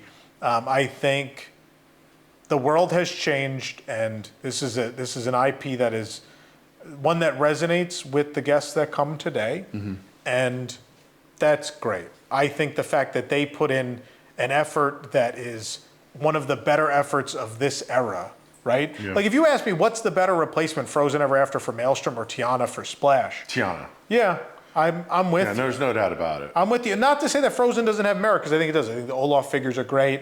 I think they put together a great story. There are some other problems for sure, but overall, I think Tiana is the more valiant effort. I think way more money and effort went into Tiana. There is here's what we have to put into perspective. When is the last time we got this many new animatronics and animated figures in a Walt Disney World attraction? Horizons? I don't know. Splash Mountain, Splash Mountain? 1992. Wow. Yeah.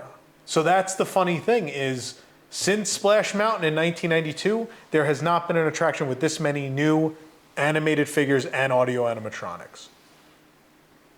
It puts things in Sounds perspective. like a glowing review, Tom.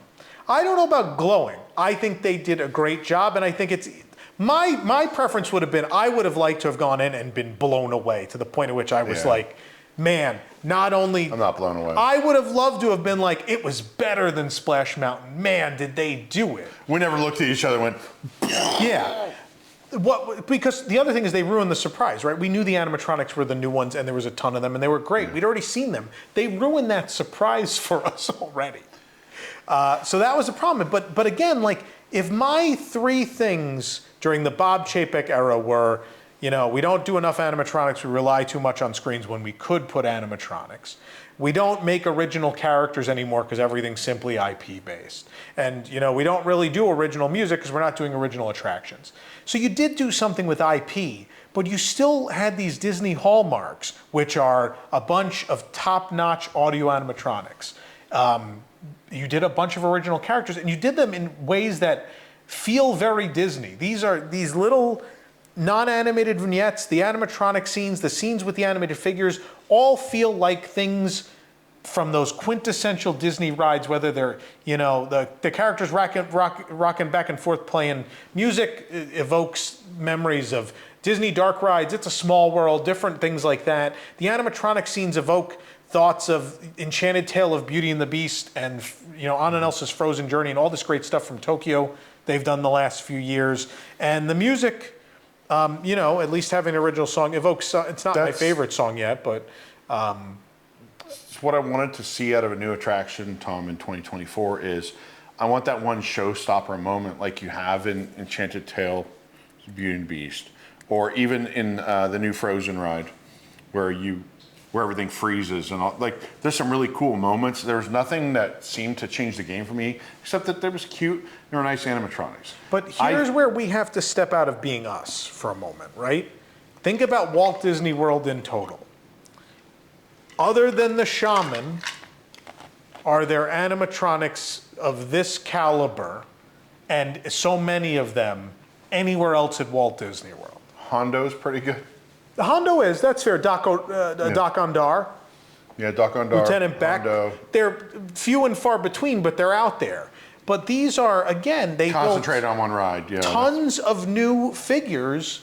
It's the first time in anything. Even Star Wars didn't get that. Star Wars people make fun of the Kylo Ren figures all the time. They're not good. He's a, you have something I want. They're bad. None of these are bad. No. None of these. Rise, which is considered by so many to be one of, if not the best theme park attraction in the world, does not have animatronics that match the quality and caliber or quantity of Tiana's Bayou adventure. Correct. I'll just give one closing thought. Because I do like the ride. I do think people are dragging it a little after watching a POV video, and because a lot of people just miss Splash Mountain, which I see you out there, people who miss Splash Mountain. I do too. I miss it too, but I came to terms with the fact that it's still gone. there a little bit. But what I wanted to see them do is, and I say this about Halloween Horror Nights, the houses that are best for me are always the ones that go on a big, clean slate, giant sound stage. Yeah. So their creative energy is not focused on how do we fit this into this tent and make this house work. Their creative energy is able to just create something new. Yeah. And so if you wanted to pay tribute to Tiana, I really would have liked to see them do something brand new from the ground up with Tiana, a brand new attraction imagined from scratch and not having to work within the constraints of what existed before. Forget the political arguments about Splash Mountain. In an ideal world, in 2024 is only going to exist in Japan. We sadly do not live in an ideal world. Right. You know, so wanting to pay tribute to Tiana, who is the first African-American Disney princess, and is someone that I think people deserve to be able to go see in the parks and feel represented. And she's also got a great story, great music. I mean, it's a great franchise for us, for an attraction. You know, I would like to have seen a ground up imagining of something for Tiana, because it would not have been a mountain. So much of their creative energy had to be focused on fitting into the constraints of not only the physical place of this existing ride, but also to create a story to make it make sense at all that it was in this mountain. I don't want to be that guy though, but I remember very distinctly when the movie came out, the thing everyone talked about was, oh, will they make another log flume? So what would it have been if not a salt dome? Like, yeah, it takes place on the bayou. It's going to be a boat ride with a drop. It could have been a flat boat ride like Pirates I guess has a drop. But Pirates in California takes place in New Orleans, and there's a waterfall down a drop. Right. So there might be a mountain in Pirates in New Orleans. There might be. You also go up a waterfall. All right, let's put that aside. There are plenty of dark rides where you're in a boat. And a bayou is a slow-moving body of water, and it would have been possible to do that, or something new and innovative. You could fly over New Orleans for all I care. But they're frogs. Why would you? Yeah, I don't know. She's not a frog in this one, Tom. She's not a frog in this one. No, but we go down to the size of frogs and we go see frogs. We did that because they had to create a new story. They can't make her a frog again. I'm sorry, no, that didn't make that's sense. what I'm saying. We could have done something different. We could have retold the story of the movie. Then you get your Dr. Facilier and your probably what's going to be problematic in 10 years voodoo angle. Yeah, I get future-proofing it. I totally understand So that. I don't know what you do. I just would like to have seen their imagination set free for a blank canvas. And what we got was pretty good for what they had to work with. The other Even side though of it breaks down a lot right now. I will tell you, I like that it's not a retelling of the movie because we got original characters out of it. Yeah. The other reason I like that is I think it opens the door for food and beverage, right? At Disneyland, they have Tiana's Palace, which only exists after the movie, right? The restaurant's phenomenal, and it was a very thoughtful update. It's still French Quarter underneath it all, but it feels like French Quarter got a loving update. I love that, right? Like, I think it is inevitable that we're going to get a food and beverage component of Walt Disney World, and I think that's great. I love that because it's begging for it. Yeah. Because you know what I want to do after riding this ride? I've just smelled beignets. I want beignets, but I want to go have gumbo or jambalaya and eat a beignet at Walt Disney World in the Magic Kingdom because it feels right given the existence of this attraction. And it's only possible after the story of the movie, right? So Pecos Bill, your days are numbered. Yeah, well, we knew that. Probably. We don't know yet. We'll see. We'll see what August brings. Those are my thoughts. I think it's great. I think you should enjoy it. Yeah. I think if I went and only rode it once, I would not like it as much as I like it now after having been on it 3 times. I think you need once to remove yourself from Splash, because I think the first ride, if you're like us and love Splash, the first ride, you're going to be like, it's not Splash Mountain. The first drop washes the splash off of you. The second time you ride it, you're now baptized into the Tiana ride. I think there's something to be said when you've experienced attraction so much in your life and then it's overlaid, that because it's still the same, it takes a minute to retrain your brain. Yeah. And your brain immediately goes in as like, none of this is right. This is all wrong. And so you have this feeling of like, this is all wrong. I don't like this. And then once I got through my head that, okay, Splash Mountain now is gone. It no longer exists. And then I'm now able to go through the ride again and experience it as Tiana's Bayou Adventure, a new attraction from Walt Disney Imagineering, as opposed to Tiana's Bayou Adventure, we did what we could with Splash Mountain. Then I had a very different feeling about it. And by the third ride, I was like, this is not bad. It is in fact good. It is not better than Splash Mountain, but it is at least equivalent and makes me feel a lot better than Runaway Railway did. Yeah. Which I want to, again, I'm going to put this in perspective again. I want to mention this because I think it's important. The Great Movie Ride was the centerpiece of a park. It certainly needed to be updated. I'm not going to argue that. Needed an update. We should have updated it. It was the centerpiece of a park, and it was an attraction exclusive to Walt Disney World that was never built again. When that was gone, it was gone forever. There is no more. There is no more legacy. The Great Movie Ride was gutted. There is no vestige of it left. Right. In the case of Splash Mountain, not only do the bones of it exist, there's still a lot to remind you of what you loved, but in addition to it, you can take the trip of a lifetime someday to Tokyo Disney Resort. And I will tell you, not only will it be what you remembered it being, it will be more than you ever remembered it being. It is longer, it is bigger, it is better, it has a restaurant in it, and you will disassociate. You'll be like, this is the Splash Mountain I remember, but also more, and you will have a new favorite Splash Mountain, and you won't even care that it's not at Walt Disney World anymore. But that's my thought. All right, well, there you have it. I say ride it a couple times and decide for yourself. I will understand if people don't like it. Don't do Lightning more, Lane. Don't give them money. Go see the standby queue. Go do it. Yeah. It's fun. But yeah, I guess we're shills. There's a positive review for you. Oh boy, there we go. Oh no. All right, we'll see you next time. Bye-bye.